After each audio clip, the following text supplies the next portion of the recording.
All right, everybody. Well, we'll get started in just a moment. We'll give everybody another moment to get settled in before we officially call it to order. We just have a few PRAB members joining us so far tonight. I know everybody's coming from different places, trying to log on. Hope you're all enjoying the beautiful fall weather, the crispness in the air, and the heat of the sun.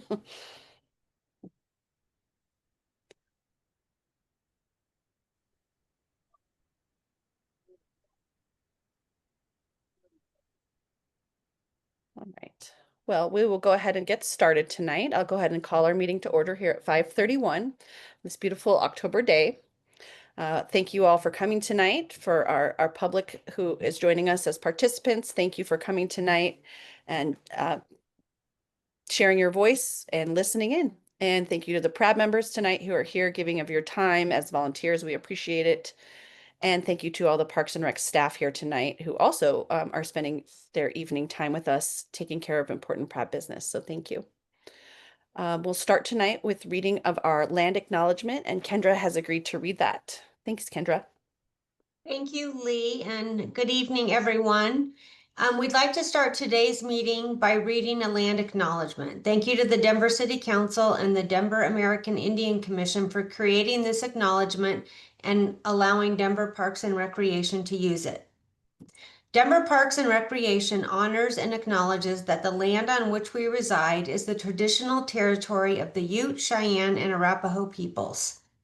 We also recognize the 48 contemporary tribal nations that are historically tied to the lands that make up the state of Colorado. We honor elders past, present, and future, and those who have stewarded this land throughout generations. We also recognize that government, academic, and cultural institutions were founded upon and continue to enact exclusions and erasures of Indigenous peoples. May this acknowledgement demonstrate a commitment to working to dismantle ongoing legacies of oppression and inequities and recognize the current and future contributions of Indigenous communities in Denver. Let us continue to be good stewards of the land and honor our past, both today and into the future. Thank you, Kendra. And I just want to take a moment to say that last month we were really honored to be able to hear this incredible story of Amache Prowers. And I really feel that PRAB was honored to further her legacy by recommending the naming of a park after such an amazing and strong Native woman.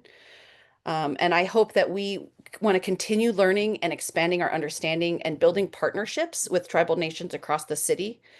And we really hope to continue to enact even small actions whenever possible to make that land acknowledgement more meaningful and come to life. So I think last month when we named Amache Prowers, when we recommended that naming, I think that was an important step in fulfilling her legacy and honoring that legacy into the future. I'd also quickly like to read our norms for tonight.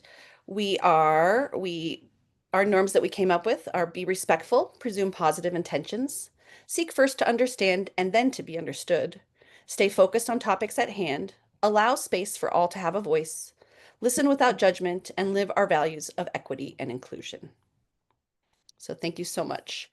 I'd like to take a moment and welcome also our youth members who have joined us tonight. I'm not quite sure who's here yet, but we'll do a little roll call of youth a little bit later. Arthur, should we wait on our consent to agenda at this point and do our public comments first? Yeah, we do not have a quorum yet. Okay, So great. we could start with our public comment. Great. Let's see, our first public comment tonight is Lisa Robinson. Lisa, just promoting you, so just hang on a minute and you should be able to unmute yourself.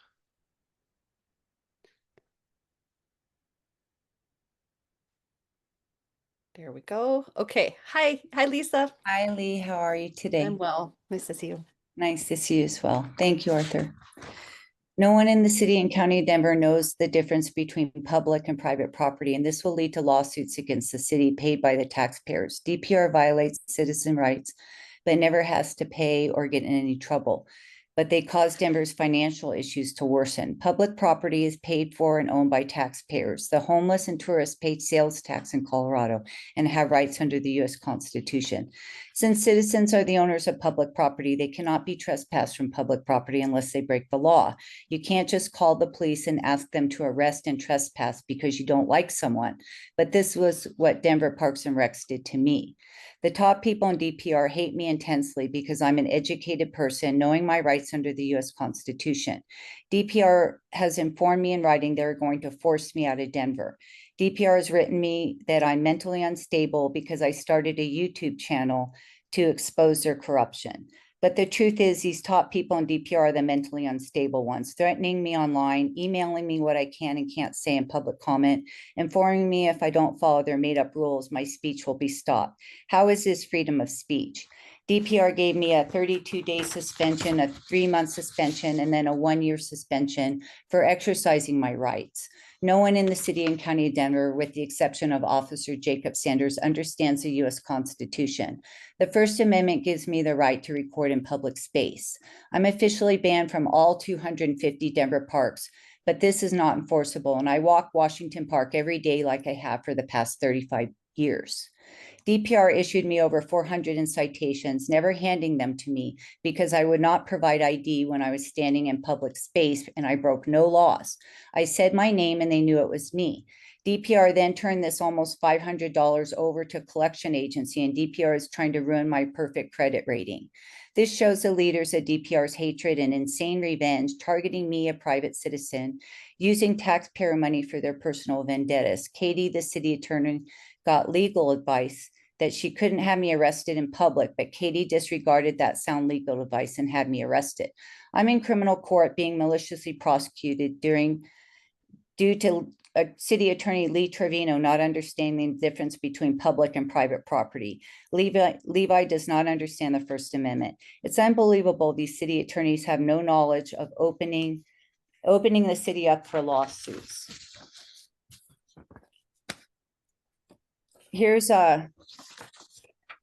John Martinez ramming my garage door, causing $4,000 in damage. John Martinez, second in charge of DPR, drove his car through my garage door May 23rd at 5:55 a.m. I got 6 videos from my neighbors. He left his window down. I can see it's him. Thank you. Okay, our next comment is from Scott Gilmore. Scott, you should be promoted now. Let's see.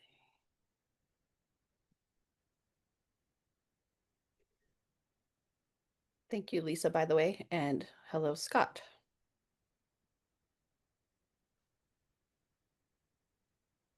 Scott, you should be able to unmute yourself at this point.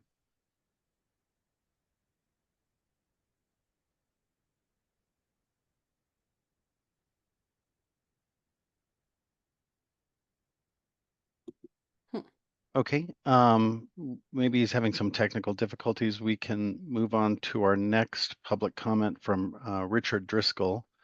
Mr. Driscoll, if you can hold on just a moment. Yeah, there you are. You should be able to unmute yourself. Mr. Driscoll. Hello? Hello. There we go. Great. Excellent. Hello, welcome. Yep, thank you all for having me. I just really briefly wanted to come on and say I'm a big dog lover. I have a dog in my West Highlands home with me, and one of the things that I'd love to see is a dog park at the Highlands Park. It'd be really great to have something there. I know that there's a lot of other dog owners in the area that would really benefit from it. I see quite a lot of dogs at the park often. I think giving them an opportunity to socialize and things like that is going to be really great for them. And I know there's a lot of other buildings going on in the area and a lot of higher density buildings. And so as those start to fill out, and I'm sure that they will because the area is growing really quickly, it'd be great to have an opportunity for them to, take their dogs out in a safe and environment. So that's my whole comment. I'd really love you all to consider a dog park next to the library there. So I appreciate your time. Thank you all very much. Thank you. Thanks. Okay, it looks like Scott Gilmore is able to join us now. Thank you, Scott. Can you guys hear me? We can. Yes. Oh, sorry about that. I hit the wrong button.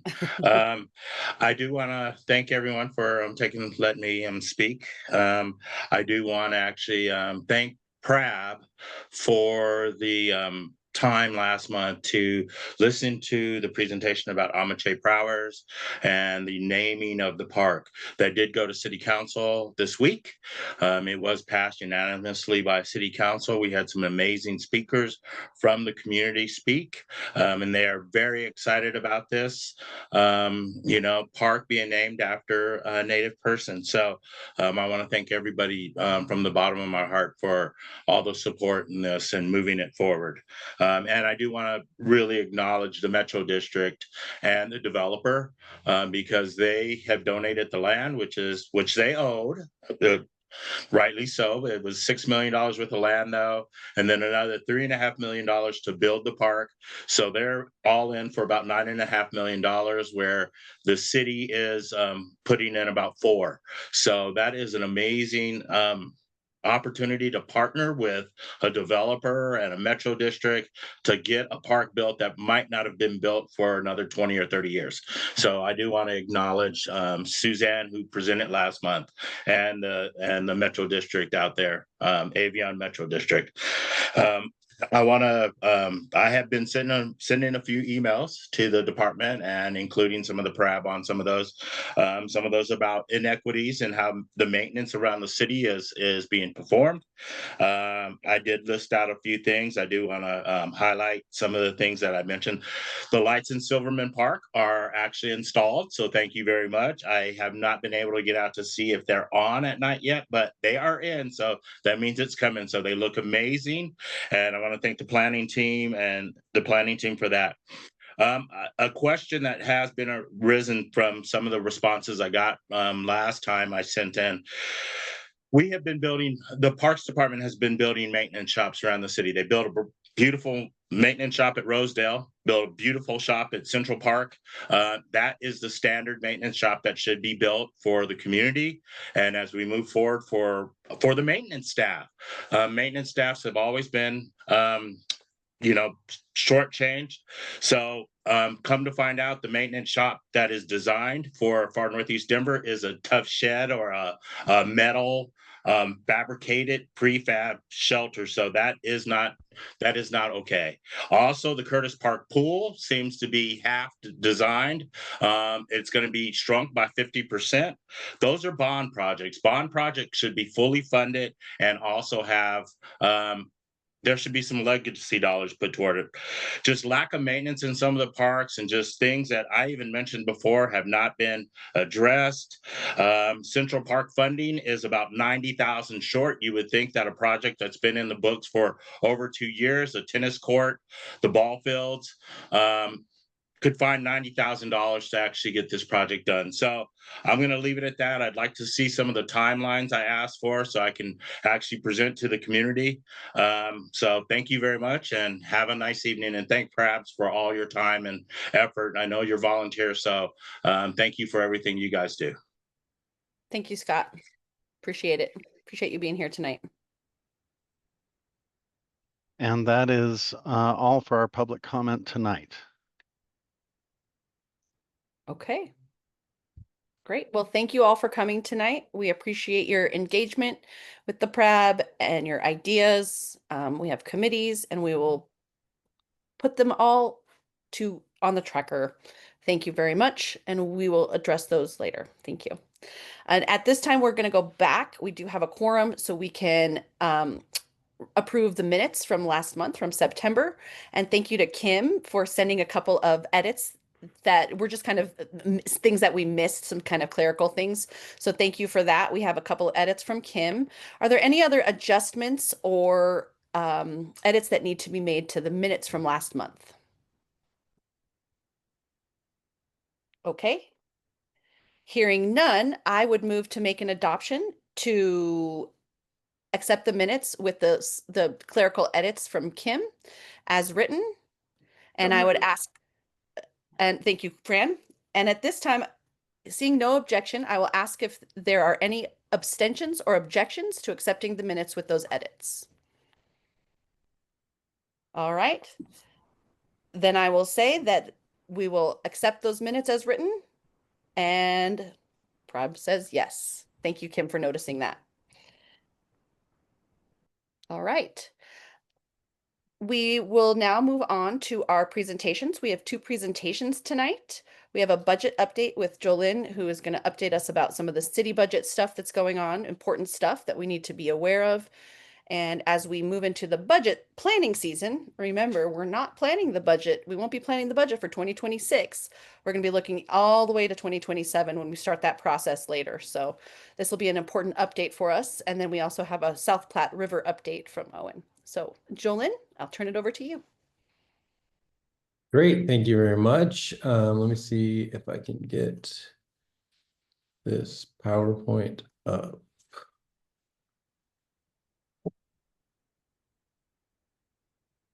Oh, it says I can't share. Hold on just a sec. Well, Arthur, it for some reason this permissions would have to, it says I have to quit and restart to be able to share. So we could either switch the order if our South Platte River team is ready, or I can send you the PowerPoint and you can share it, because for whatever reason it says it needs to restart for me to share. Yeah, we're happy to go for South Platte You if ready, that Adam? makes it easier. Yeah, why don't you guess go if I and can share. that'll allow me to restart the app and then I can share. Yeah, unless you have the same problem. Yep. Thanks, I think I Adam. can share. We'll find out. But yes, that sounds good. So we'll swap and we'll do our South Platte River. There we go. I'll be right back. First. Great. All right. Thank you. All right. Can I turn my screen on? My video. Cool. There we go. Yeah, so just want to introduce myself before we get started. My name is Adam Lind. I'm the Trails Program Manager for Denver Parks. I've been with the city for going on 5 years now, and yeah, excited to be here to meet you all and present. So there's kind of 2 efforts going on the Platte Trail that are related. One kind of more focused on trails that I'm leading, and then the big water resiliency project that Ashley Grace is leading from Dottie. So I'm kind of going to talk about everything outside of the reach of water, and then I'll turn it over to Ashley to talk about those reaches.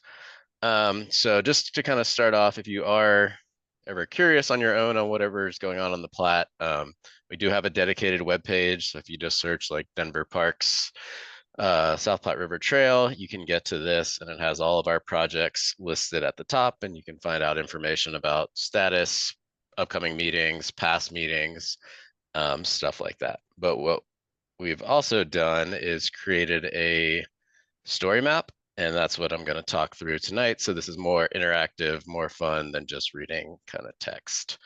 So this is updated and in the process of being updated all along. It kind of lays out the entire trail from north to south with a map, pictures of all the projects, links to project pages. So it's kind of a one-stop shop for everything South Platte Trail that the city is working on. So to start, there's kind of a legend up here that ties into the map below. And I'm just going to start from the north and walk through all of the projects that are going on at a high level.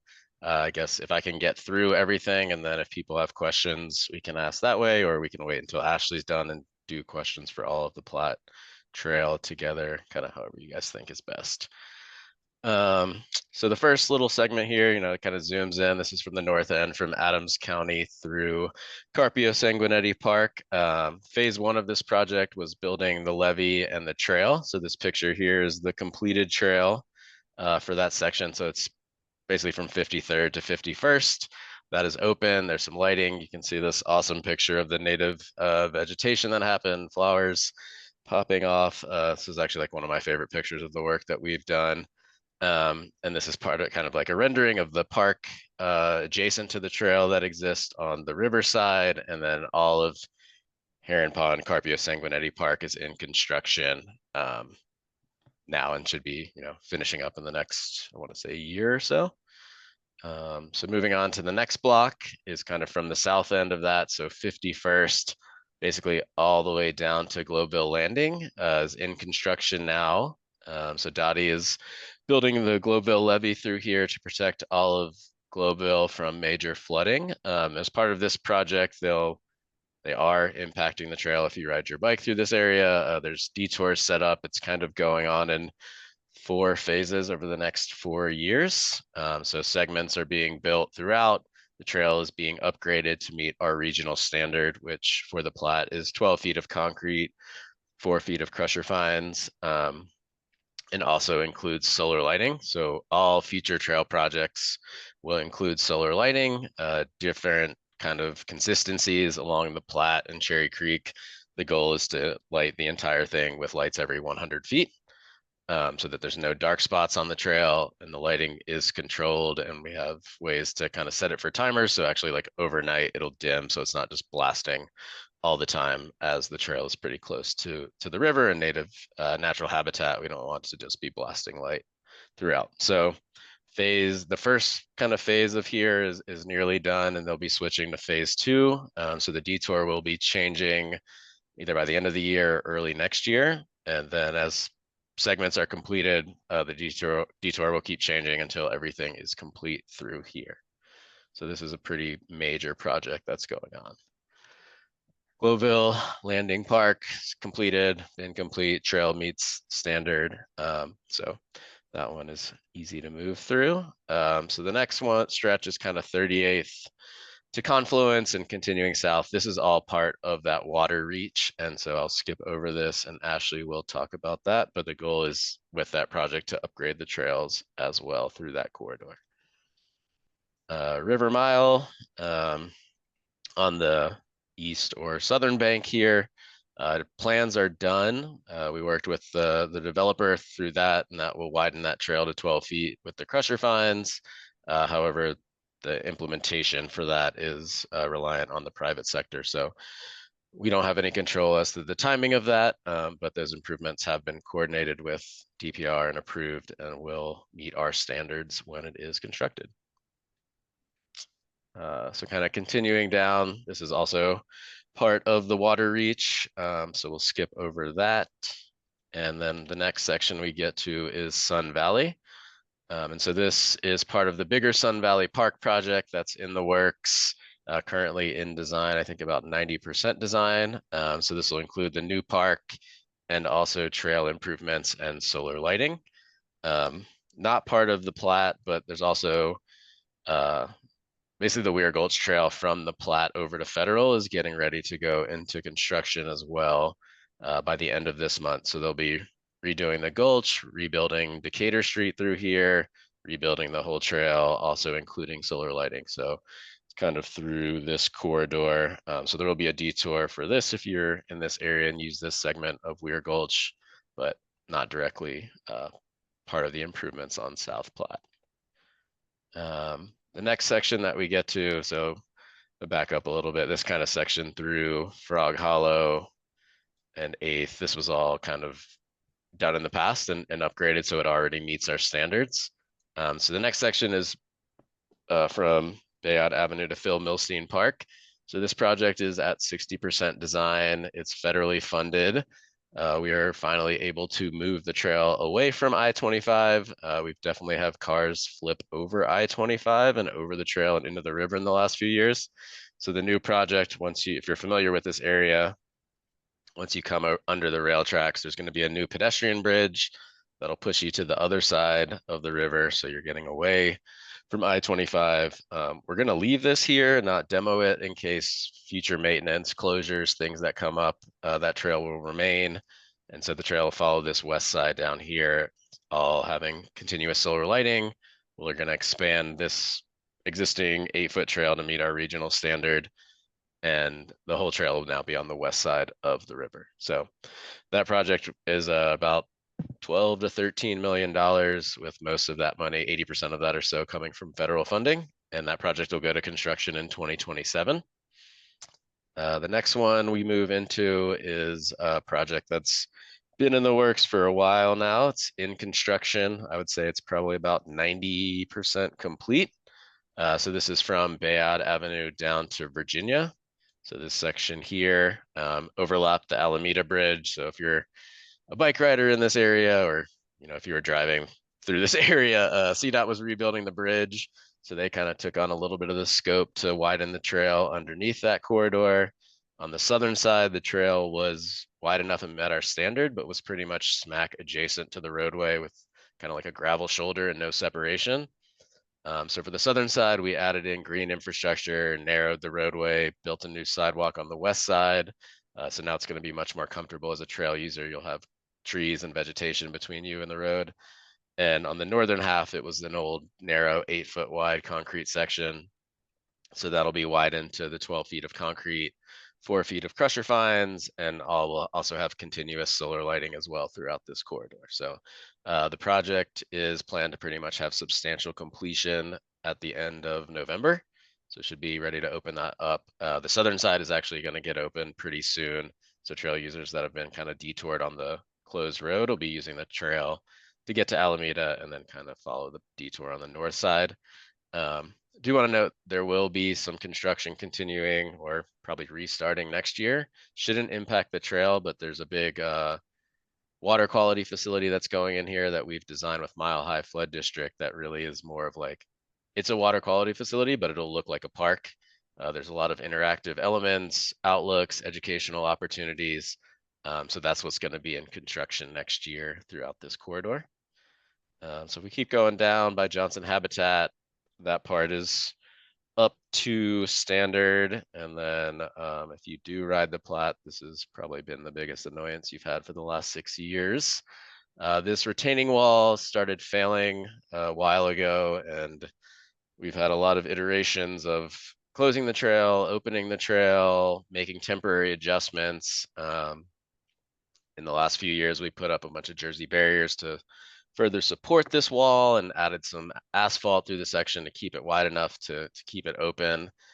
There's been a lot of back and forth with CDOT on getting permits and approvals, which we finally have now. So it's closed again at the moment, and we are starting construction to build the new roadside wall. So this wall, timber wall, is coming out. A much more intense wall is being built in due to engineering requirements. So that's kind of phase one of the project, is that the wall is going to be rebuilt, so no longer have to worry about pieces of timber jutting out into the trail.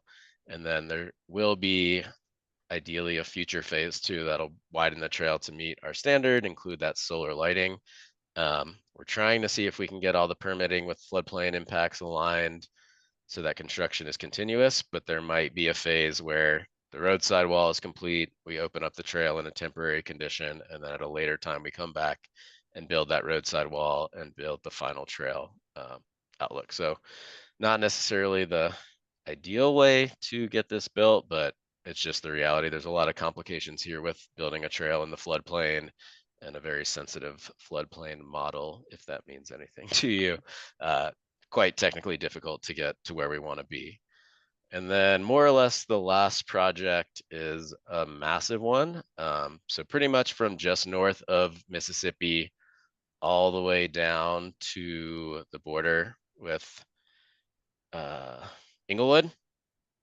So we have a $5 million grant, $4 million grant, $1 million local match to design this entire trail, which the design is also going to include, probably the coolest part, is looking at potentially altering the layout of South Platte River Drive between Florida and Grant Frontier. So right now it's like a 2-lane roadway with a lot of gravel on the shoulder near the river, a lot of parked cars there. And so we're going to see does that road need to exist at all through that segment? Can it be one way? Can we narrow it and build a trail? So the idea is that we'd have dual trails on both sides of the river in some format, which would provide a lot better access to Ruby Hill Park, to Levitt, to Sanderson. So that's kind of one part of this big project. And then the other part is redesigning the existing trail to meet our standards, looking at potentially widening the 2 bridges that exist at Overland and Grant Frontier. And then we have construction funding right now for this one from Mississippi to Florida. So this will get built in phases. throughout as we can acquire grant funding, because most of the grant funding that we go after only requires a 20% match. So we're leveraging federal dollars to make all of our legacy and CIP dollars go further. So that's pretty much the gist of all the work that we're doing on the plat. There is another project at Grand Frontier that's in the works. That's more on the ecosystem restoration, river habitat side that, depending on timing, we'll be coordinating with our grant project. They might end up going together. One might go first, but they'll all include trail improvements because most of this trail is 8 foot wide and just too busy and crowded for all the people that live in Denver and are using our trails now. So with that, I can open it up for questions on everything I just talked about, or we can turn it to Ashley and then do questions at the end. I think it's a good opportunity to pause to see if there are any questions. I saw Pam said lighting on trails, great. And also, can we do that to existing trails? Hopefully. Yeah, for sure. We've been starting to drop in some solar lights. So we've dropped some in on the plat in Rhino. We dropped a few in on Cherry Creek. Quickly learned it was much more difficult than anticipated due to everything that Denver has historically buried underneath the soil near our rivers. So start digging and then just find piles and piles of rock. We put 4 in on Sand Creek. So we are, while we're doing bigger projects, including them in CIP, we're also looking for other opportunities to light trails that have already been built, meet standards, are not going to get major CIP upgrades. So that's definitely part of the plan. Awesome. And I know I went to a Paco Sanchez meeting last week or the week before, and that's part of the upgrades there. And they're standalone solar, right? Like they're not actually connected. So they just can be, they don't have to connect to electricity. And that's very cool. Yep. And yeah, there's other park projects as well that we're starting to add the solar lighting into as well. Great. Any questions for Adam? Okay, looks like a really cool website, and we've got Laura put it in the chat. So if you want to click on that website, you'll be able to kind of look more in depth and spend some time on it. So thank you for that, Adam. And yes, please turn it over to our next person. You said Ashley? Yep. Oh, Kim. I see Kim. Yeah, go ahead, Kim. Awesome. Thanks, Adam. Thanks for the presentation. I was just curious of the federal funds that are supposed to be helping to support any cost. Are those pretty secure, or any questions about those monies? So far they're secure. They're not like direct federal grants. They're kind of pass through to DRCOG. So for at least from what we've heard, they're not at risk like some of the other federal monies that have been in the news lately have been. Great. Awesome. Thank you.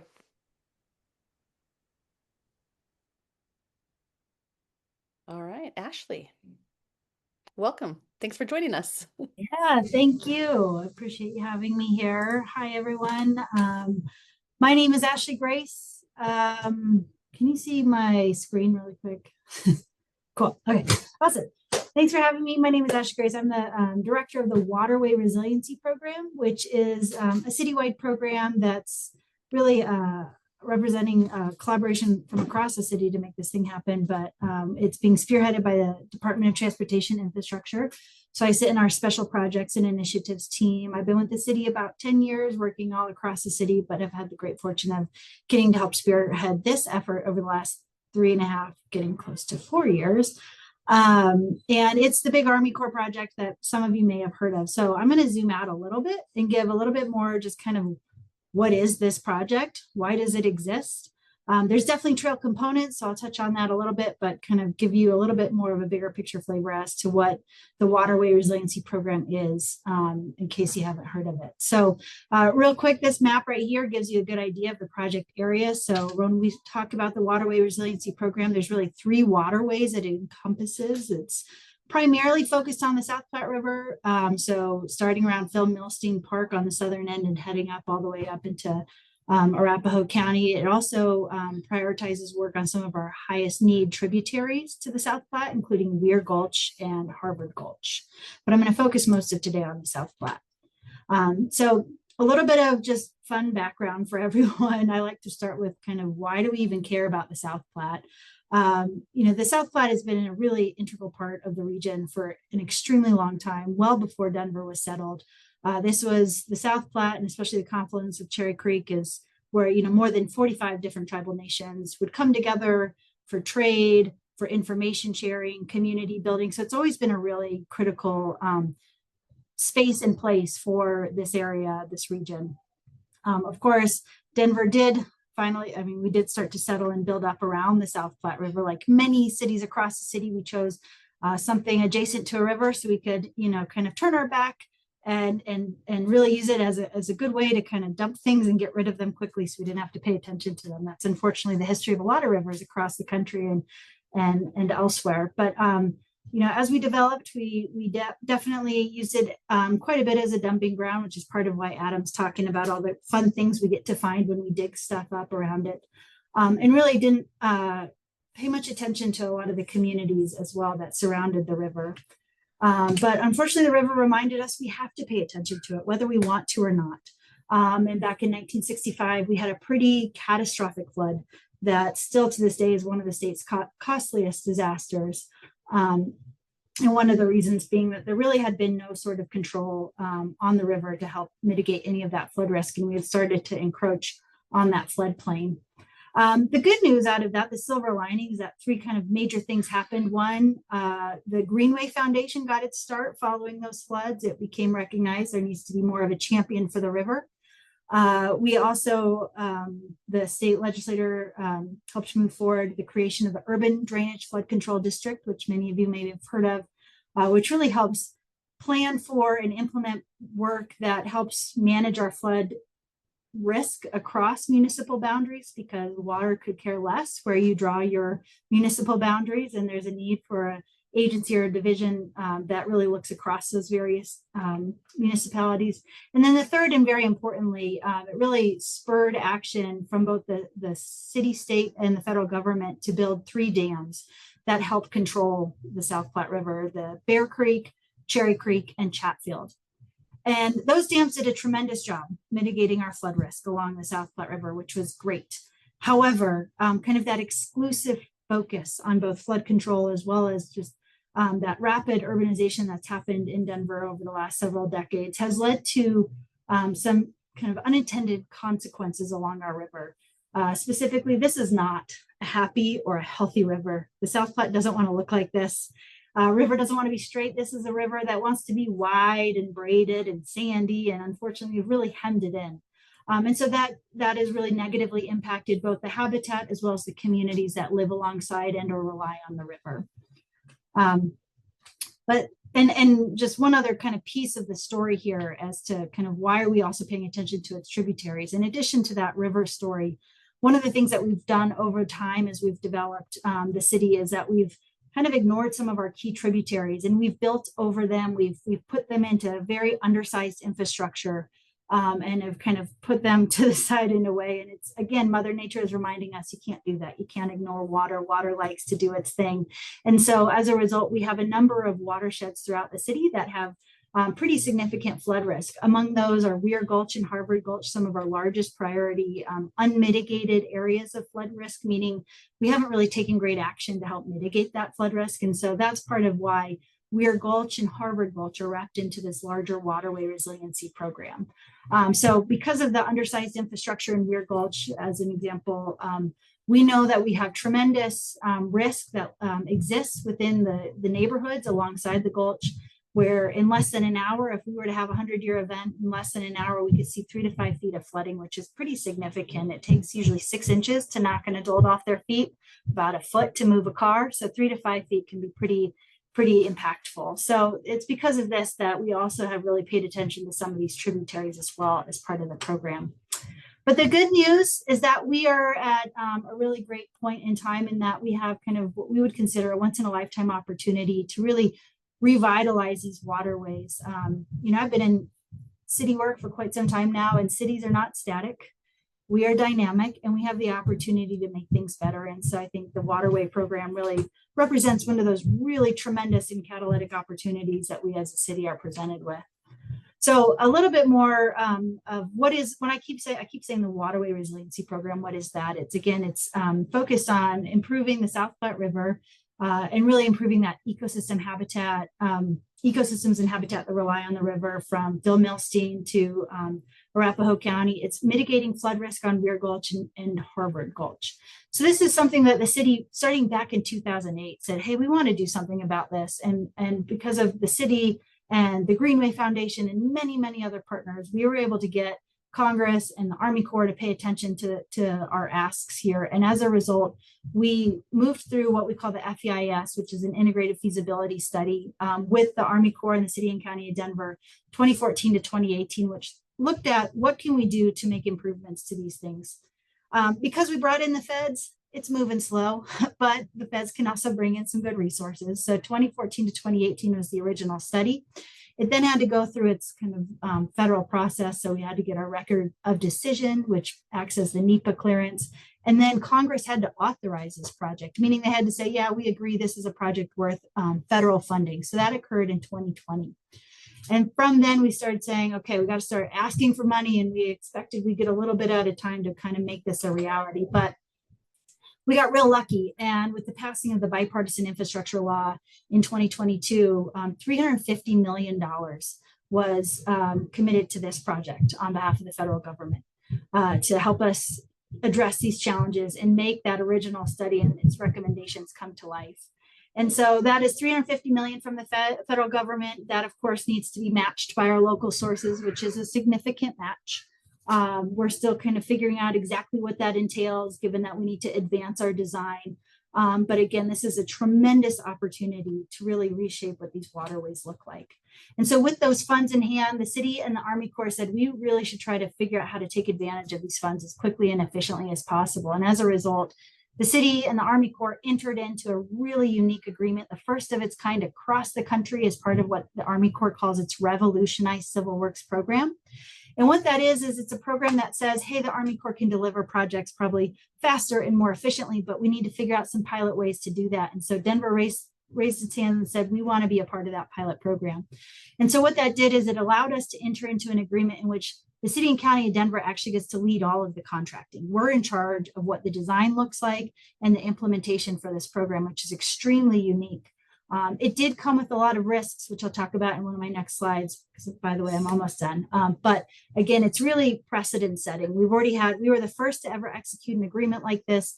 And we know that 2 more non-federal sponsors have followed in our footsteps, already learning some of the lessons that we've helped identify through our partnership.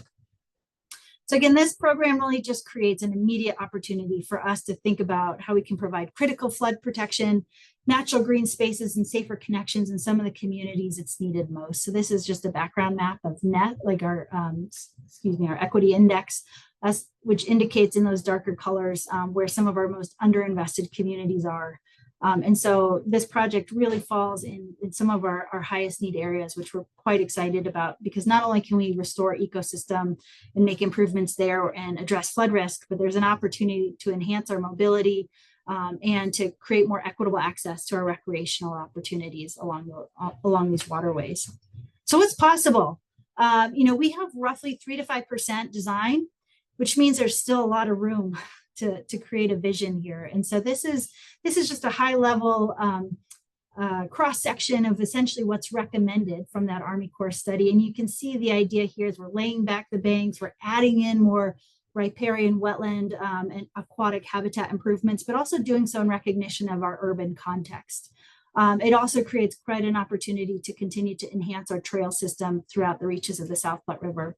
And in addition to our vision, the key here that I want to point out on this slide is this something that's been around for a while now. We've been able to start working with some of the different developments that are occurring along the river, making sure that really to make this vision come alive, it's not just a city-led effort, but it's something that has to be done in collaboration and partnership with our private sector partners. And finally, this is my dream, my vision is I really want to make sure that at the end of this, our waterway, our riverfront is one of the top things to do in Denver. We can see that there are cities across the country that have made investments in their waterways, especially in their little urban, not their little, but their urban cores. And as a result, and this is just a smattering of random things I found on the internet, but you can see if you Google, what do I want to do in these various towns? almost every time waterway or riverfront access comes up. And I think that, that's not something that always pops up in Denver, but I think this type of investment really creates that opportunity for us at the city of Denver. And that's something I would love to see as a result of this project. And so final slide here, where are we at? This is too much information. I didn't have enough time to really kind of customize a timeline for you all today, but where we're at, we're continuing to move this project forward. We're doing really great work on Weir Gulch, which is where that flood risk exists for some of our most underserved communities. But we're also working with the Corps to continue to refine our agreement so that it really maximizes our opportunities to be flexible in implementing this project. So I know many of you have probably said, well, it seems like 2022 was a long time ago. You're not wrong. But we've made really significant progress in our partnership with the Army Corps of Engineers and trying to figure out how do we really ensure this agreement protects Denver and the risk that we face with this type of agreement and allows us maximum flexibility. And so what it's showing here is we're working on our program management stuff, pretty standard, boring. Don't want to bore you with that, but that second bar is speaking to we're making tremendous progress, continuing to work with the Army Corps of Engineers and make sure our agreement is just right so that we can really start to fully develop our plan of finance for the program, which is still in the works. It's been tricky because of a lot of nuances I won't get into, but I think we're making significant headway with the Army Corps and we'll be somewhere early 2026 that will allow us to kind of really launch this program more fully. But in the meantime, to keep things rolling, we've been addressing flood risk in Weir Gulch. We're beginning construction on October 20th for our first reach of that of Weir Gulch, and we're in 30% design for the remainder of Weir Gulch. And we've been doing a lot of great due diligence and planning on the South Platte River and able to work with projects that are already in the works, like the great work happening at Carpio Sanguinetti, to make sure we're maximizing opportunities for improved habitat there as well. So we have a website, denvergov.org/waterway resiliency. There's other websites that really speak to, especially the vision that we as a city have for kind of the holistic South Platte River corridor. I encourage you to check those out. But a lot of great work and investment has been really dedicated to the South Platte, and I'm really excited for what this Army Corps project can bring for the South Platte, our one and only river. We only have one, by the way. So that's what I got for you. Any questions? Hopefully that covered some questions you may already have. Thank you. Yeah, that was a lot of information, but great information. Fran, go ahead.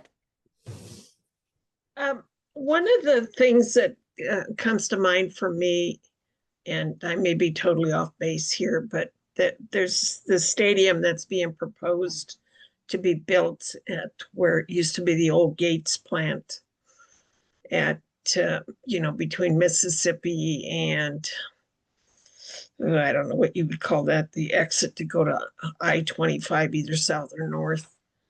Mm-hmm. Yeah. Is that going to in any way affect any of the work we're doing here, or are you guys in talks with these folks that they don't interfere? In other words, that it ends up being a partnership versus contentious issues. That's a really good question. The new stadium district, or the new Burnham Yard, which is kind of where that stadium is proposed, it doesn't directly touch the South Platte River. No.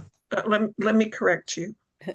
I'm not talking about the Bronco Stadium.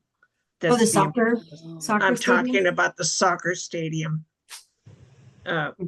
which is next to Santa Fe Drive and Broadway. Yep. And just north of Mississippi, that area. Yes, so that is actually just south of the Army Corps project.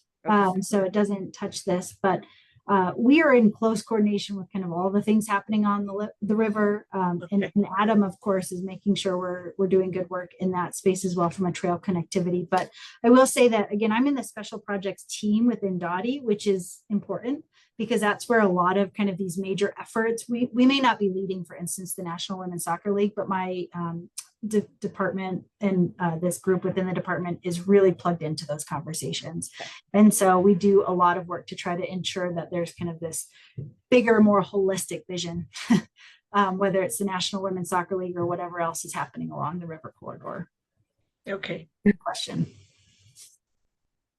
Yeah, I think that's important to consider as we develop the city, like making sure that those partnerships are strong. And I'm glad to hear that Dottie and Parks and Rec are involved with those conversations. That makes a good sense. Other questions? All right. You guys presented so well. Thank you. And Ashley, we'd love to have that. You probably already sent that to Arthur, but we'd love to have that presentation to look back at later and potentially even reach out to you once we have a moment to kind of process and then go, oh, we do actually have a question. Yeah, I definitely speak very quickly. So yeah, don't hesitate to reach out. And thanks again. And I just want to express my gratitude to this group as a whole. Volunteer work is what makes the city great. I really appreciate everyone who dedicates time, especially after hours, to trying to make Denver a better place. So thank you for all of your time and commitment, everyone on this call. I appreciate it. Awesome. Thank you, Ashley, and thank you, Adam. We'll be seeing you again as things develop. Thanks. All right. Jolyn, are you ready for the budget now? I Looks think like it. so. Can you Great. see my PowerPoint now? We see a document, no Not yet. PowerPoint. There we go. There we go. All right, you see the PowerPoint now. Yes. All right. It's not presentation mode. Oh, there Oh, it is. no. There it is. Yeah. Okay. All right. Thanks. All right. Well, thank you very much. I'm going to do an abridged version. We had executive committee had requested kind of an update on the budget, so I'm going to do an abridged version of what I gave in front of City Council at our budget hearing. That is available on Channel 8. And I don't want to repeat it for those. I know some folks watched that, but wanted to go through this and allow a little bit of time here, just to as a reminder where we are in the budget process. The mayor released the budget book on September 15th, which was the proposed mayor's budget. We had all of the departments that City Council requested present in front of City Council during budget hearings. Those hearings are over. City Council will go to their budget retreat, I believe tomorrow, where they will go and kind of talk about what changes they would like to see to the budget. They will present a letter to the mayor's office on that, and then the mayor will release a second budget book around October 15th. And then City Council will have a couple of weeks where they can debate and offer up amendments for vote on the floor if there are further things that they would like amended beyond what goes in the mayor's second book. So that's kind of where we are right now. That means for as a department, we don't know what our final budget is going to be for 2026 until really kind of mid November, because the City Council could vote on things that could affect us then. But we will know a little bit more as we go along here in that process. So that's where we're at. And then again, some of these slides I'm really going to buzz through because you all know all of this, and get to the kind of what's changing in our budget in 2026.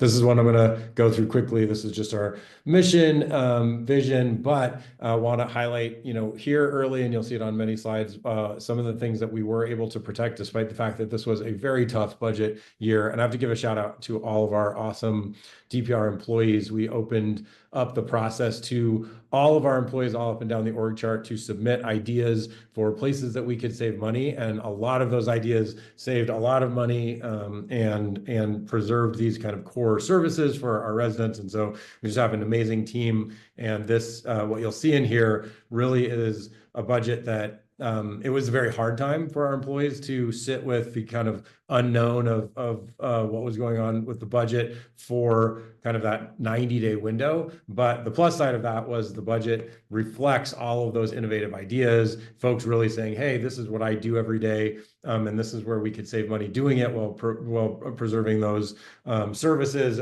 for residents. And so this is a better budget because of that, even though it was harder to sit with that. So we were able to protect recreation hours. You will see in this budget that we have put forward, that we are not closing, rec centers or reducing hours. The capital projects that everybody is always asking, what about this, project and that project, are all continuing to move forward, and we will be planting flower beds, something that we got a lot of feedback on last time around.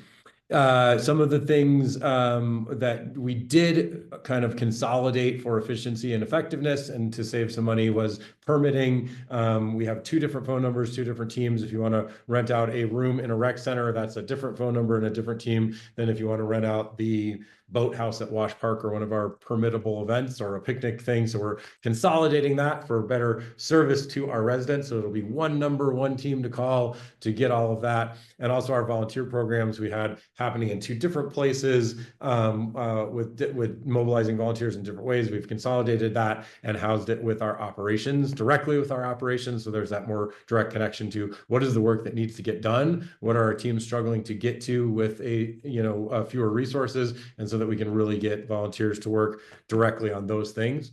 Some of the services changes that you'll also see is Kid Watch that we have at a few rec centers, not very many. It is a very individual benefit program that will be going away.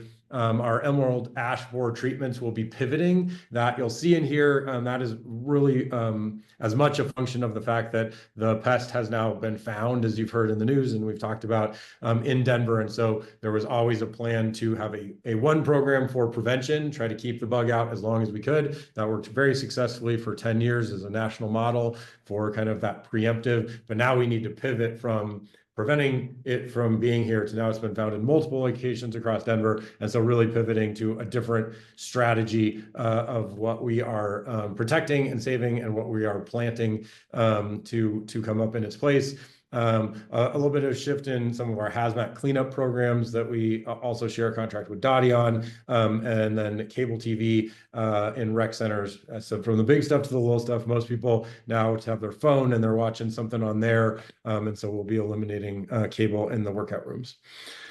These are just some of our priorities. You can see the game plan guiding principles on the one side, and really looked at capital reinvestment in our system. While our capital dollars are generally not general fund dollars, and so that budget was not as impacted. That also allows us to take things that require a lot of maintenance and a lot of money to keep up that are falling apart. And as we reinvest in them to new assets, then that reduces the everyday need for that maintenance. I talked about permitting. We're really leaning into cartograph through OpenGov to quantify on the park side of things. On the rec side, it's really easy. If we build a brand new pool and you don't staff it, you can't open the rec center. On the park side of things, we can take on new acreage and it's a lot harder to quantify, well, how many people exactly do you have? Because we're not going to throw a fence up and close that area. And so we need better data on how many people does it take to get to all of those things. And this is a tracking program that we're leaning into to get that. I've talked about that, or Colton may have talked about that at some point in front of PRAB too. We're also leaning in on our recreation side of things for just how we schedule things with our full-time staff to support both the operations and some of the program stuff during different hours. I talked about our volunteer program, and then water conservation. We've made huge strides on central control, which I've talked about here, but where we can turn things on and off remotely so that when there's a break, we can save that water by somebody on a phone or an iPad can turn that off, but also smarter systems that don't water when it's raining, can keep track of when is it necessary, can water differently in different areas. And so we're really leaning into the benefits and cost savings with that. Our budget philosophy as we went into this tough year with cuts was to focus on those core services, to really minimize impacts to community, to find those efficiencies like some of the things that I've talked about, and to also look at were there revenue opportunities that we could leverage to bring some additional income in it that would offset the need to make some cuts. I won't go through this because this was a slide we had for City Council. And then, everything that we do is with our equity map, which is on this next slide, but is really, looking at how do we make our capital investments using our equity map, our focus on that community benefit versus individual benefit. I talked a little bit about that with Kid Watch, but I have another slide where I will talk about that in a second. As I mentioned, preserving those hours in rec centers, and then you can see a couple of examples of the kinds of projects that we're leaning into in the areas of highest need. This again is a map that we're very proud of and that really drives our work, where we take the city's equity indicators, but then we overlap that 10-minute walk or roll and the 10-year capital park improvement and that number of acres per 1,000 residents to make sure that we really have a map that isn't just looking at the citywide indicators, but are looking at that through the park lens so that we can make sure that we are making investments as equitably as possible. This is the pyramid that I talked about that kind of really drives a lot of our decision making. Is we have many things that we do that are mostly an individual benefit, and then we have things that are mostly community benefit, and these kind of tiers in between. And you'll see some examples over on the other side, like golf is something that is largely an individual benefit, and that's why it lives in an enterprise fund. Golf fees have to pay for golf, so that we're not subsidizing that with our general fund dollars in the same way that youth sports on the other side have that community benefit. And so those kinds of things do have more subsidy, like our My Denver and our My Denver Prime program, where we provide free access to our recreation centers in that community benefit space. So that's also drives our decision making here. This is our org chart update. I think I've shared this at a previous meeting, but kind of where things are housed within the department. These are some of our metrics. The biggest thing here is, as you can see, our numbers are continuing to go up both on the park side and the recreation side. Huge spike during COVID on the park side up, and on the rec side down, because the rec centers were closed and everyone wanted to get out of their house somewhere where it was safe to be. And so our park saw a huge increase in usage while our rec numbers went down.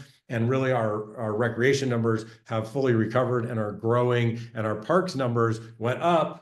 And then as we came out of the pandemic, never really went back down. People got used to getting out into the parks and being out there, and they've stayed out there. And so just as we're trying to navigate with less money, fewer resources, we have more people than ever using our parks and our recreation centers. This is one of the required slides for some consistency within the different departmental things, but these are just focusing on some of the performance metrics that we look at. You all know, and we talk a lot about our 10-minute walk and roll and our park score, where we've moved into the top 10 this year. And then again, tracking water usage. This is not our how we really track it in the just total per year, because it's very dependent on the weather that year. So we're comparing this to similar weather areas, or we're really drilling down into park by park, district by district, how much are we spending in the same places, what with similar weather patterns, because all of the work that we do around central control is very dependent on the weather, just to not compare this year to last year as apples to apples when it's not. This is a very confusing slide that is required of all departments, so I'm not going to spend a lot of time on it, but generally it gives you an idea that we just have different funding sources. How this is broken down, if you dig into it, it may be confusing, but we have general fund dollars, we have recreation dollars, we have our enterprise funds with golf, we have special revenue funds, we have capital funds, and they all make up the total budget of what we're seeing over here, the 212. These are our expenditures across. You can see we're very, very people centric, very people heavy. So when we are making cuts, that is why you'll see that there were 50 vacant positions that were abolished that we no longer have. There were the 8 filled positions during the layoffs that you'll see, because we are so people heavy, that as we make cuts, those cuts do often affect the people. And then you'll see that across general fund versus special revenue fund. So not all the funds that you saw in the last one, but just those 2 distinctions. This is an overtime look at our operating budget and our staff. You'll see our staffing numbers presented in different ways on different things. Sometimes you'll hear me talk about, we have about 700 FTEs and about 2,500 job titles when you count all the seasonal and on-call part-time workers, lifeguards and everything. This breaks that down into an FTE equivalent. And so that's why you'll see these numbers don't match with either of those numbers, because it's kind of taking those hours. But you see on here kind of the reduction in workforce that we'll be grappling with going into 2026. This, again, was a city council request to see some of our key contracts. These are not necessarily things that they're changing. They just asked us to see some of those numbers. So I'm not going to spend a lot of time on that. Again, I've talked a little bit about this one already, so I'm going to go through that. This is kind of the line by line that's in the budget book. The budget book is, almost 700 pages. It is available on the website right now, and you all can jump through and go through it. But this is kind of pulling out kind of what were those reductions. You will see one expansion on here. Like I talked about, if we build a new pool, we can't open it without the staff. And so you will see that despite the fact that it was a down year and overall our budget is going down, we did have one area where we are increasing to get the Swansea pool open. But you'll see a lot of the layoffs, abolished positions, reduction in on-call hours, that, all of these things kind of line up to get to the total budget reduction that we have this year. Interestingly, I'll just flag a few things as we go through here. The very last line on this one was just an aligning of health insurance to actuals. This was, one of those things where there was a moment in time where something was budgeted based on what was going on with the federal government around healthcare. And then it got rolled into something else, and nobody realized that we were over budgeted in that area every year. And one of our Sheila, who you all know, who's our finance director, actually was the employee who kind of caught this and was like, wait a second, this is an area where we don't need to budget that. So there's no impact to employees, there is no impact to residents, and we were able to come up with $500,000 in reductions. And so I was talking earlier about, our awesome employees and all of the ideas, some of them, that nobody else, I think, would have taught that without Sheila knowing and having that historical knowledge and really digging deep every day on where can we find some more money in the couch cushions.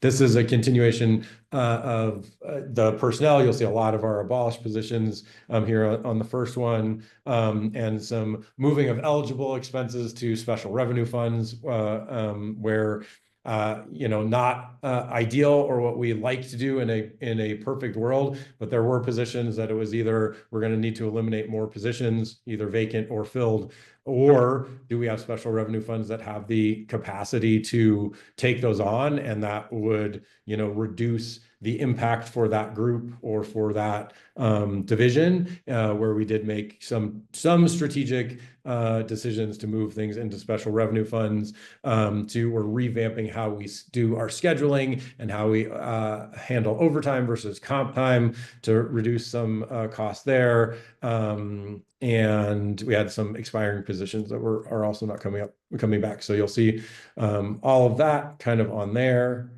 We get into our services, contracts, and supplies, the other part of our budget, where we were again looking for where can we cut. So you'll see reductions kind of across our park operations. That's broken up across districts. We'll get into the nitty gritty of that once this is approved, but you'll see a big number that then trickles down to each of those cost centers.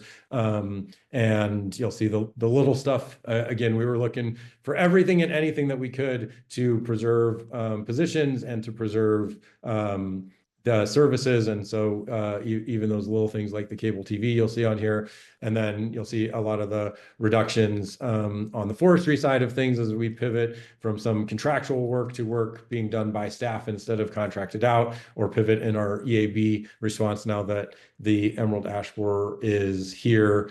And some of the areas where we were, kind of going above and beyond and able to help residents water in trees, by bringing a water truck by, where we'll be working very closely with residents when those trees are going in the right of way in front of their house to make sure that they're doing that watering so we can reduce that contract. And then this is the last little bit of it here. This was some of the revenue ideas that came forward. So we do have, well, the cost of our recreation membership has not gone up for many years. We do, and on top of that, we have our November sale. It started as kind of a Black Friday deal, and then it grew to a week, and now it's all month long. That will be dropping from 40% down to 30%, still the best deal in town, and especially without increases in the rate for many years. In the overall rate, this is just a reduction of the discount that'll happen to 35% this year and 30% the year after. Looking at, we have some equipment fees that have a They can be adjusted up for cost of living that hadn't been done for several years. So very modest fee increase there. And then a lot of work to really, again, dig into the budget and match our historical actuals to what was going on. So oftentimes we were budgeting that we were only bringing in this much money for something, but really the program had grown to this, and matching that up to make sure that we were budgeting. And then another idea that came from one of our awesome employees was the number of greenhouses in Denver has gone down dramatically. And so our greenhouse often is approached by outside organizations saying, hey, I don't have greenhouse space to grow stuff. Could I pay you to grow it for me? And we have space in the greenhouse to do that. And so we will be using that as a fee for service out of our greenhouse for some of these groups that have been asking for many years now for that, where there's a need in the community, but also will bring some revenue in to support our operations. These are just some of the capital projects. This slide is misleading because these are not the only things that we're doing this year. It's just the things that are being called out for money being added. Most of our capital projects are multi-year. We have to get all of that money, the entire capital stack, in place in time for construction. So most of the stuff that's coming out of the ground early in the year are not necessarily these projects, but these are projects that are getting that allocation so that they can continue to come out of the ground on time.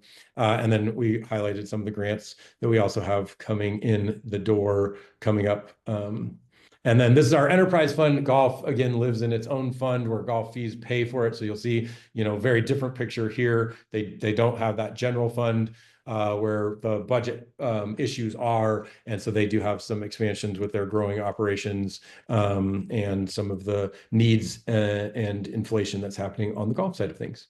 So that is the quick version of this. We'll be back, obviously,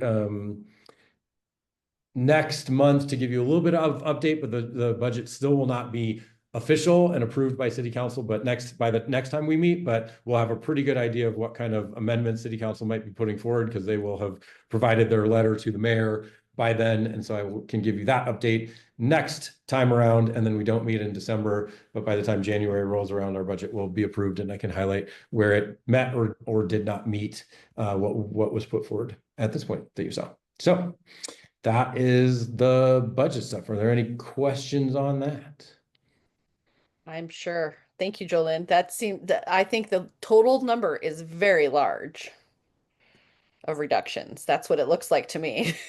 Yeah, I mean, there was, as you heard in the news, there was the $200 million gap for next year, $50 million gap for this year, and those are so not small numbers in our city budget. And that was you see that on the page here, very real when you see kind of specifically what we as a department had to do as the fourth largest department in the city to get there. But I think, I'm very proud of our team and the awesome employees that we have, because this could, if this had just been, hey, make this cut, without kind of that engagement that we had, those cuts would have looked more like not planting flower beds and closing rec centers.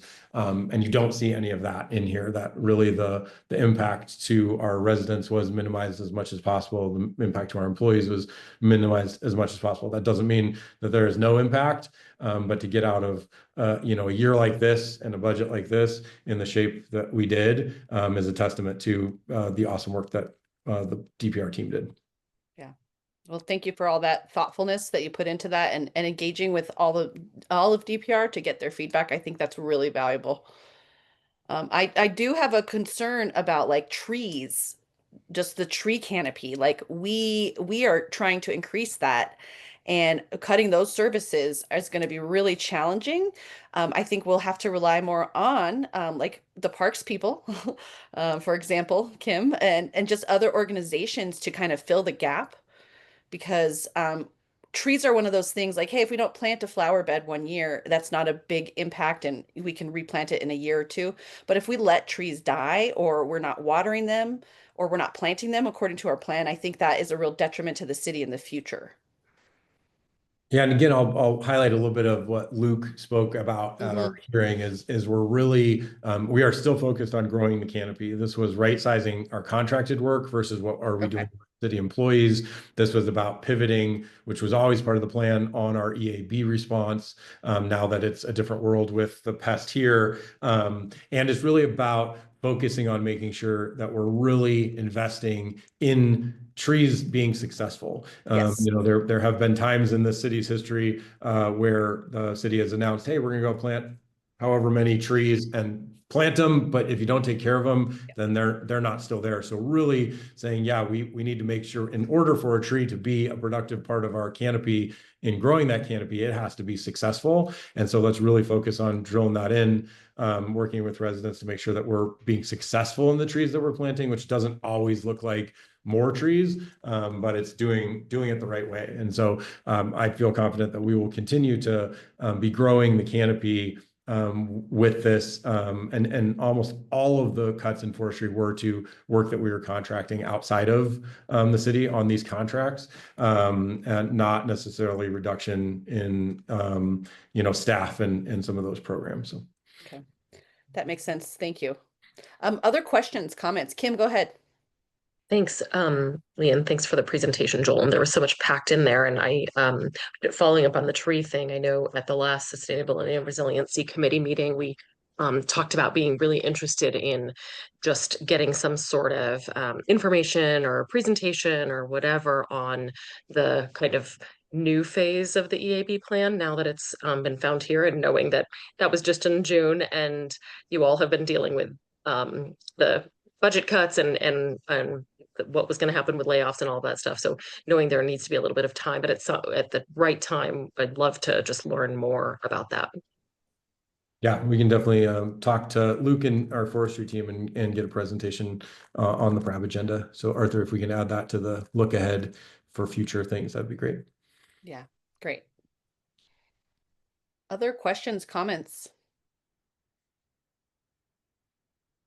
Well, I have another one just about like business partnerships, reaching out in the private sector. I think that there's a lot of money in Denver.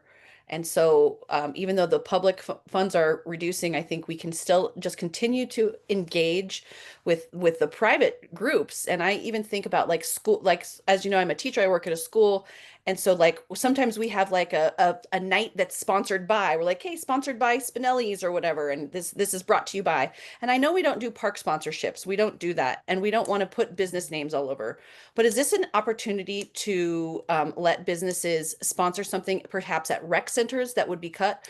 For example, supplies. It could be a supply drive that we do and ask donations. And often they don't need credit for it, but they can do a tax write-off and say, hey, I gave $1,500 to this rec center. And I just think we can really push on those things and really try to be creative about that to fill those gaps. Yeah, love it. We will take anybody's money and put it to good use. So if you have ideas for that, please send it that way. And we're also engaging with, you know, we're very lucky to have a lot of nonprofit partners who do different stuff. And some do in that program space and in that volunteer space or in that direct service delivery space that offset, you know, our need for staff time for those things. And some of them are focused on fundraising. And so we're having conversations with all of those groups as well about, hey, how do we all lean in? And at a time when it's also very difficult for a lot of those partners, right? A lot of those partners are facing cuts that are coming from the federal government. They're facing a squeezed state budget and a squeezed city budget. And, you know, it's also difficult for them. So understanding that, asking them to lean in with us, but also within the realities of their budgets, as the nonprofit world has been turned upside down in the last, you know, year and a half, 2 years. It's, you know, every time we start talking about what's happening with the city budget, you know, I talk to somebody and realize what's happening to their state budget or to their nonprofit budget. And there's just a lot of tough time all around. And hopefully, you know, things start to really turn around for everybody here. But we have so many great partners that we're also having those conversations, you know, with. But any ideas you have, send them my way. And we love other people's money. Yeah, thank you. Awesome. When we get to, if there aren't any other questions, I'd love if I could, since I'm already up, just go run through my report now. And then I was going to suggest that while you're here and talking, you might as well just do the rest of your report. Thank you. Excellent. All right. Couple updates. This past Monday, City Council did unanimously approve the park naming. So thank you for your recommendation on that. And that is all done now. So wanted to close the loop on that one. Another close the loop on, we have closed on the former Park Hill Golf Course property. So that is officially a part of the parks inventory. I know that was something that this group had been very interested in and wrote letters on. And so wanted to close the loop that these real estate transactions take a long time, but it is all done, and that is officially in our inventory. And as a reminder, largest acquisition of private property for park use in Denver's history. It is Denver's 4th largest park, and just a really once in a lifetime kind of thing. So stay tuned. I don't yet have the information for you about the park opening, but it is coming soon. So stay tuned for that. And we would love to have you all out when we officially open the gate for public use. And there is a survey still open. It's been extended to the 23rd. So parkhillpark.org. Make sure that you are getting your opinions in there and sharing with all of your networks so that we can get everyone's ideas and thoughts as part of our visioning of what this can be. We'll also be cutting the ribbon on improvements at Joe Martinez Park on Friday, November 14th, working with community members and partners to finalize the details. Those will be sent out soon, as soon as they are ready. Our DPR and our Indigenous partners are hosting a groundbreaking at City Park on Indigenous Peoples Day. So we're excited to celebrate the start of this project with the South Meadow landscape conversion. This is an RSVP event, but you can message Laura if you would like to learn more and be a part of that. And we hosted our final meeting last night at the future Bethesda Park to show the final designs before construction starts in the spring. The new park should be completed by spring of 2027. And you can see the designs for that new park on the project website, which will be in the chat for you. And there is a 56th and Chamber Landscape Transformation meeting at the Elk Learning Center in Montbello on October 28th at 5:30 p.m. Another community public meeting that's coming up.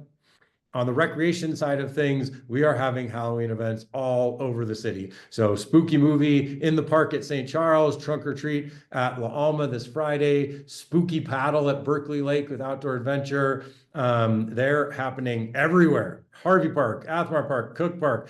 So we'll try to post those in the chat for you, but we've got all kinds of fun Halloween events if you want to drop by one of the rec centers and check that out. Park Hill Dave will be getting out to one of the dog-friendly events, so all kinds of stuff happening for Halloween. Registration for our recreation winter activities does open on Wednesday, November 5th at noon, so mark your calendars for that. So many cool programs coming. And then a couple of awards. We're very proud that several DPR projects were recently recognized as award winners by the American Society of Landscape Architects. There was a merit award for the Planting for the Future Urban Forest Strategic Plan, an honor award for City Park Nature Play, and a landmark award for the Bobby R. Park Living Landscape. And DPR's Resiliency Youth Program is the recipient of the 2025 Starburst Award given by the Colorado Lottery for shoreline restoration project done at Duck Lake in City Park. So winning awards left and right, this awesome team we have here at DPR. Those were my updates for today. And I see that Kendra has a hand up at least. So I've got one question. Go for it. I have 2 questions. So I was told last week by Evan Dreyer that the Bethesda Park was going to break ground in the first quarter of next year. And now I just heard you say spring. Let me get back to you with the latest. Because let me get back to you with that. I don't have that. I don't know if anybody from PDC is on who would be able to true that up for you, but let me get you the full timeline as we know.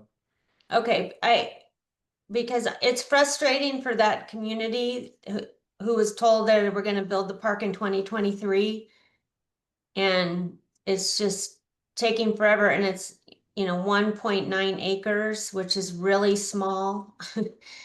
and it's just fenced off with weeds and trash. And anyway, as always, I want to impress upon the Parks Department the need to get that tiny, tiny little project done.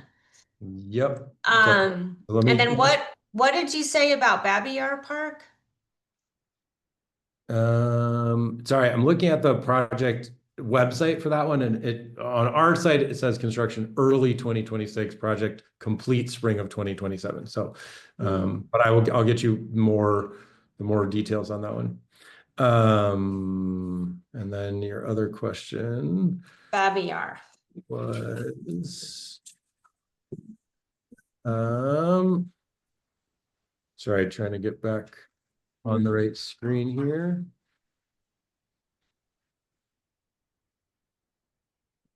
Arthur just put in For this the link. land- Is it the the landmark living award? landscape?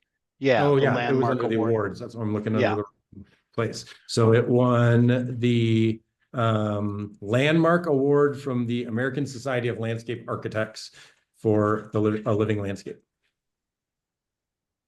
Wow, that's really A link cool.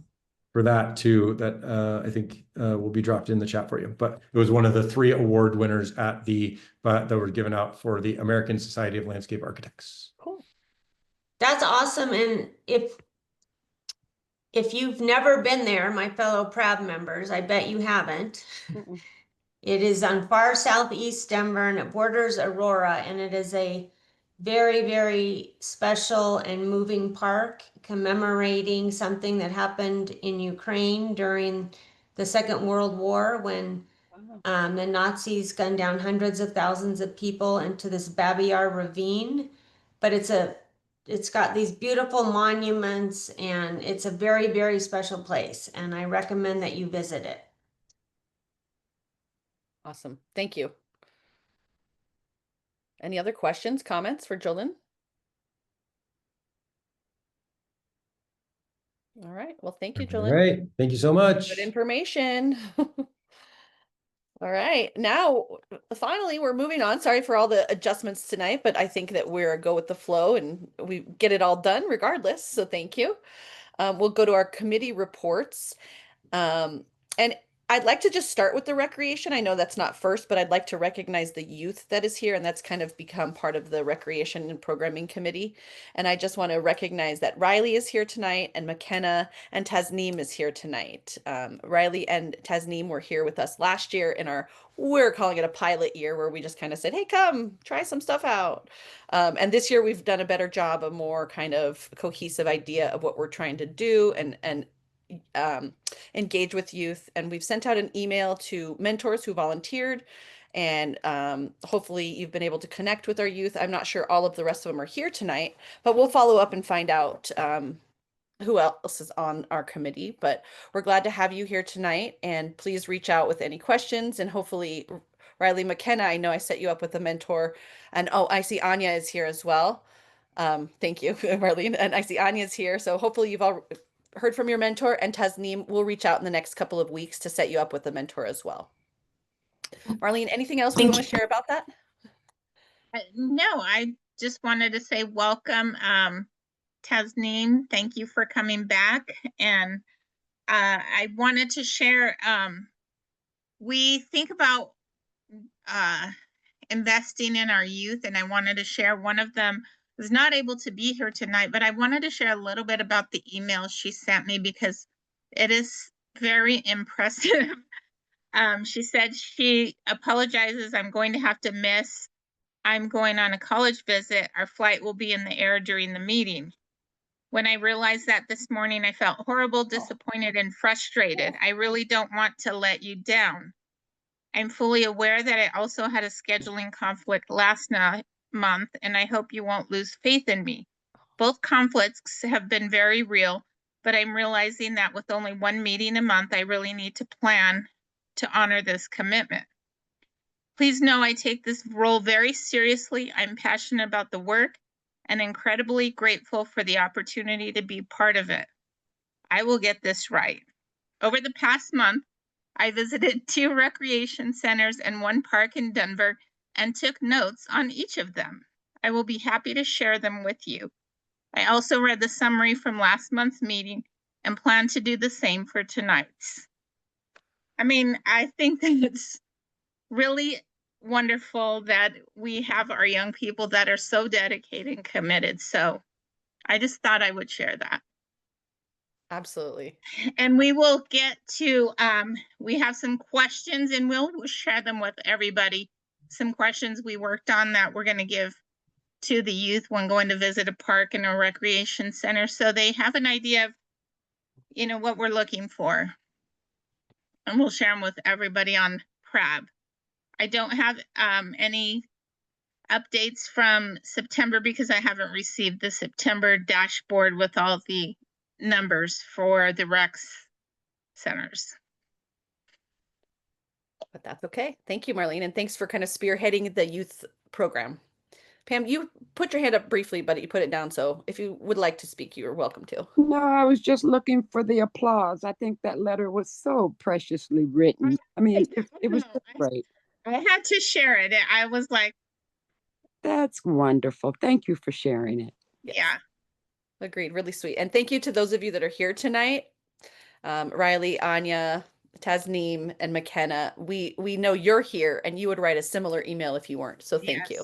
And we'll get them a little note catcher so they can take notes when they go do these visits. Wonderful. All right, then we'll move on to our Operations, Maintenance, and Budget Committee.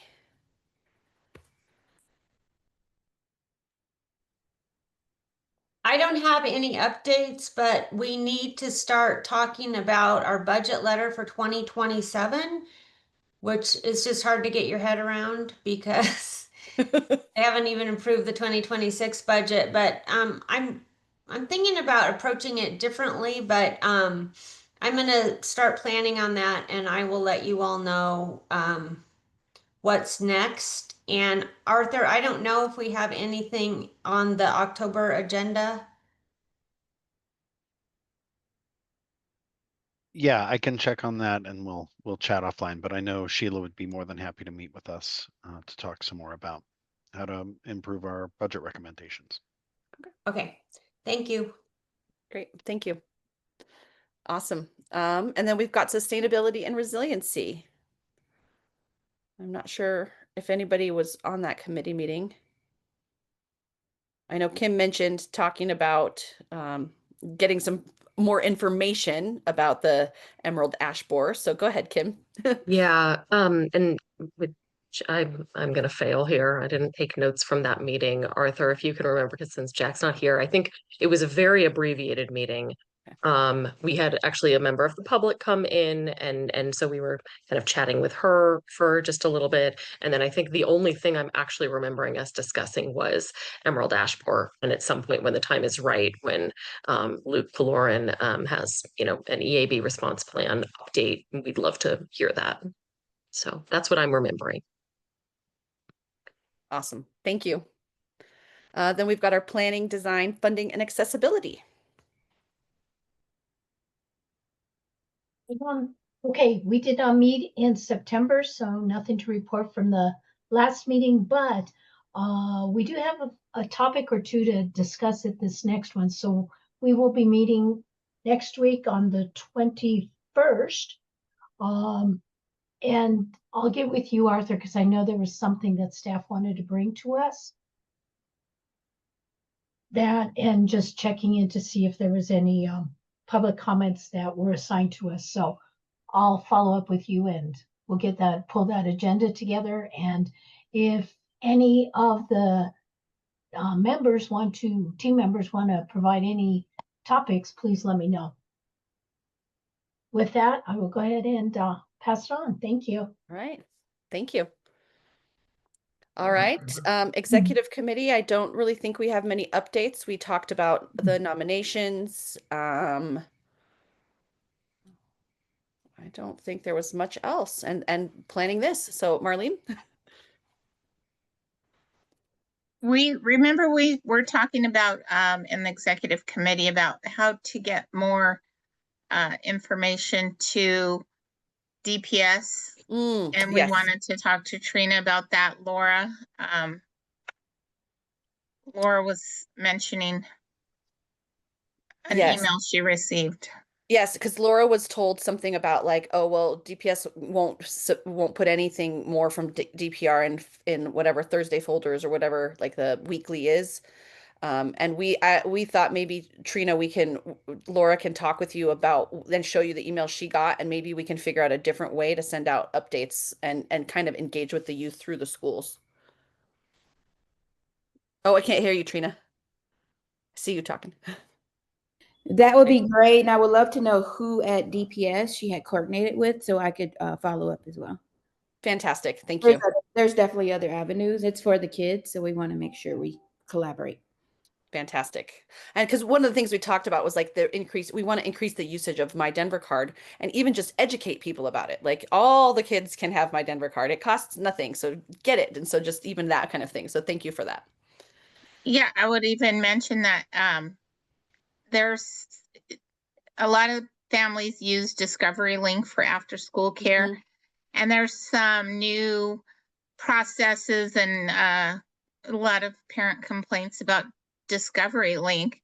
And so they tell me that like Ashland, for example, which is across the street from Valdez Elementary, that the parents are now sending their kids to Ashland after school and not utilizing Discovery Link.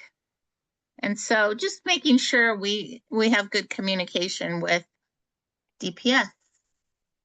Yep. And if we needed to, Marlon, we could also follow up to see what the trends are. And if that Discovery Link is not my program, but we can follow up, find out what the trends are to see if there is some concerns that they need to be following up with as well. Yes, yeah, I'm gonna follow up on that. I just got a complaint today, so I'm gonna follow up tomorrow. Yes. Sounds good. It sounds like good connections are being made. Thank you. I'm going to turn it over to Florence now for the nominations committee. Okay, this is fun. This is a good part of our work, right? As we set up for next year. So thank you for all the help and where we're going with this. So we have received nominations for each of the positions. So we have received one nomination for each of the positions, and I will go ahead and put those forward. But what I will also say before mentioning the names is that if anybody is interested, there still is time to put your name in for the discussion as far as nominating or nominations. Since the elections are in November, but just to let you know what the slate looks like at this point in time. President Lee has expressed interest in returning back for the position for another year. Our secretary, I'm going to skip to secretary just because Kate has also expressed interest in returning back for another year and keeping notes for us, which she does an awesome job anyway. So yes, so let's be really clear about what actually happened there is that I offered to do this because nobody else wants to. She's good at it. But if anybody is interested, please let me know because there still is time. Also, VP, we just learned that Marlene is interested in the VP position. So that would be the three that we could put forward for elections next month in November. Any questions, comments? I'm excited. So let's just, we'll take this forward. I'll bring it up again in November for the elections, and we'll move forward after that. Yeah, thank you. And Florence, thank you for kind of leading that nominations process. And I think Fran and Tate volunteered to be part of it. So thank you for that time. Yes, hopefully it hasn't been much time, but we appreciate that and doing those elections correctly. Thank you, Fran and Tate. So with that, I'll turn it back over to you, Lee. Great, thank you. Well, at this point, we would like to ask for any board announcements or other things. If anybody has just been quiet and would like to share something right now, please do that.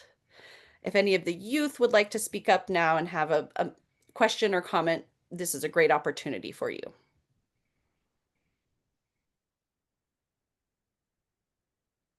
All right. It's funny because sometimes they say, you know, oh, it's just crickets, and I actually hear crickets outside my window. My window's stuck open. I mean, my son's office or our office downstairs, which is my son's gaming room, and I can't shut the window right now. It's stuck. Anyway, Marlene, go ahead. Oh, I just wanted to say this is one of those partnerships. Kuvo came and planted 40 trees at, sorry, it's dinner time over here. Kuvo planted 40 trees at the Zunai Park, or as it's the no-named Zunai Park. But thank you for that, Kuvo. Absolutely, that's cool. They did that yesterday, so I'm going to keep an eye on how the trees are doing, as you all mentioned. Thank you. Awesome. All right, Kendra, go ahead. I clicked on the link that I thought was going to take me to the Babayar Award, but what came up was Denver's Urban Forest Strategic Plan, and I don't see it on the website. So if you could let me know where I could find more about that, I'd be interested. I'll post that right now. Okay. Okay, thank you. Great. Thank you. Yeah, I know. And just a reminder, if you want something in one of those chats, click on it now. It goes away. And then I think, Arthur, when you send out that, maybe you can just send out the links to those again. Yeah. That would be awesome. All right. Well, with that, hearing no other announcements, I think we can call this meeting, adjourn this meeting here at 7:11. I thank you for your time tonight, your engagement. I hope you're enjoying this October weather and you have a spooky Halloween and a really nice Dia de los Muertos if you celebrate that to honor our past. So I hope you have a wonderful evening. Thank you for your time, and we will see you again next month. Oh, Fran, go ahead, please. I was talking to Frank Rowe at the Park Hill open house 2 weekends ago, I want to say. Anyway, Pam and I were there, and he was telling me that the Denver Parks Foundation, I don't know if I have the right exact thing, but he's on it, of course. They're getting ready to do a big celebration of the Martinez Park sometime in November. And the reason he's kept me in touch is I'm distantly related. My family's distantly related. So, you know, like several in-laws, but nevertheless, we've always had a real proud history because of the sacrifice that Joe Martinez provided during World War II. And so it's something that I'd like us to watch for. Absolutely. Thank you. And we miss Frank, so I'm glad you got to see him. All right. Well, thank you all for tonight. We'll see you next month, and then we'll take December off. So thank you for tonight. See you later. Thanks, everyone. Sorry. Good night. Bye. Arthur, for sending that, I'll send you the minutes right now. Okay, perfect. You're so fast, Kate. She's so fast. I'm just like lightning. Born for this role. I'm telling you, all that typing